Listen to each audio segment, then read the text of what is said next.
हवाओं के बीच से सूर्य की आखिरी किरणें छन रही थीं और छोटे छोटे फूल हवा में चमकते प्रतीत हो रहे थे। फकीर ने शहजादी का हाथ हल्के से थामा। महारानी, उसने कहा, यह स्थान तुम्हें अपने दिल की सुनने के लिए उपयुक्त है। हर इंसान के भीतर एक शक्ति और रहस्य छुपा होता है जिसे केवल प्रेम और विश्वास के साथ महसूस किया जा सकता है। रोहिनास ने उसकी आंखों में झांका। वह बूढ़ा फकीर अब केवल एक रहस्यमय आदमी नहीं, बल्कि किसी अद्भुत और आकर्षक शक्ति का प्रतीक लग रहा था।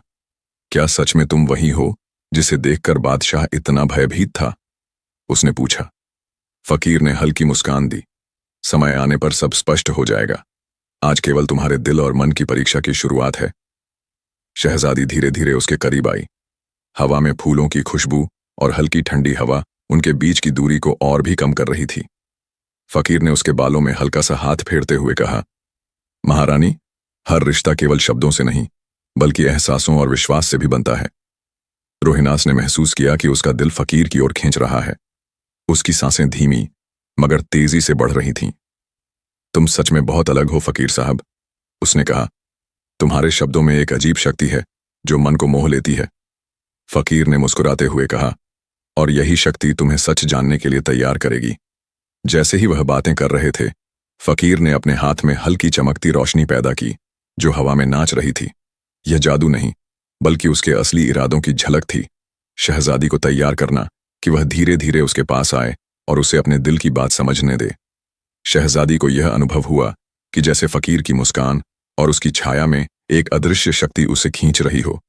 उसका मन और दिल धीरे धीरे फकीर की ओर झुक रहे थे और उसे खुद भी यह एहसास नहीं था कि वह प्रेम और आकर्षण के जाल में फंस रही थी। फकीर ने कहा, महारानी, प्रेम केवल दिखावे का नाम नहीं बल्कि समझ और विश्वास का प्रतीक है।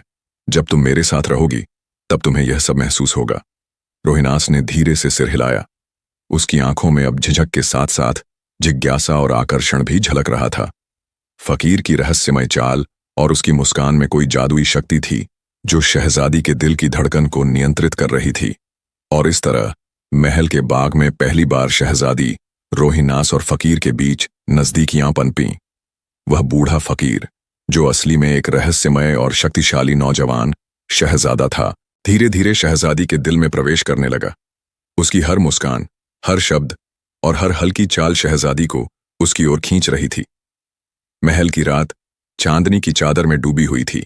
आकाश में तारे झिलमिला रहे थे और हवाओं में गुलाब और चमेली की खुशबू बिखरी हुई थी। शहजादी रोहिनास अपने कमरे की खिड़की पर खड़ी थी, आंखों में हल्की जिज्ञासा और दिल में अनकहे एहसास।